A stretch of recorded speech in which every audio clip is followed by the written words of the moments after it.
Nah, saudara, kita kembali ke pembahasan PSBB.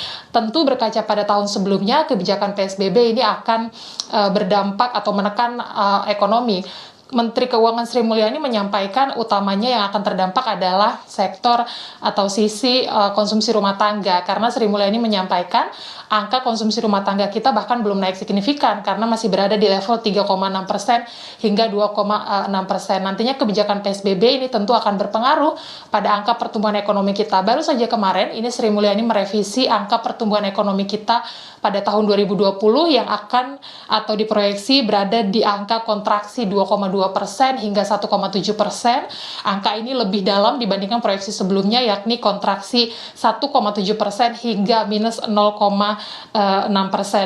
Belum lagi, saudara, kalau kita flashback atau ingat bahwa dana program pemulihan ekonomi nasional kita hingga akhir tahun 2020 kemarin, ini realisasinya belum sampai atau masih di bawah 90%, atau dengan kata lain baru hanya terrealisasi sebanyak 579,8 triliun rupiah saja. Sektor kesehatan ini sayang sekali menjadi sektor yang realisasinya paling kecil, hanya 63,83% saja.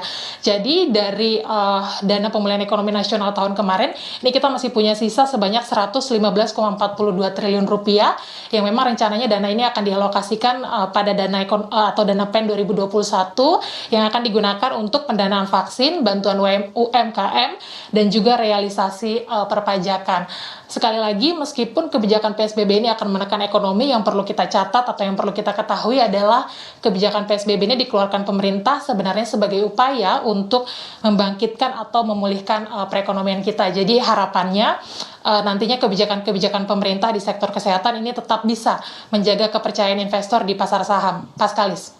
Oke, jadi memang ini yang ditunggu, semoga pembatasan ini dilakukan dengan baik, protokol juga dilakukan dengan baik oleh masyarakat, sehingga dampaknya ekonomi juga tidak akan terlalu terhambat dan melambat. Terima kasih, Dian Silitonga melaporkan langsung dari Bursa Efek Indonesia, Jakarta.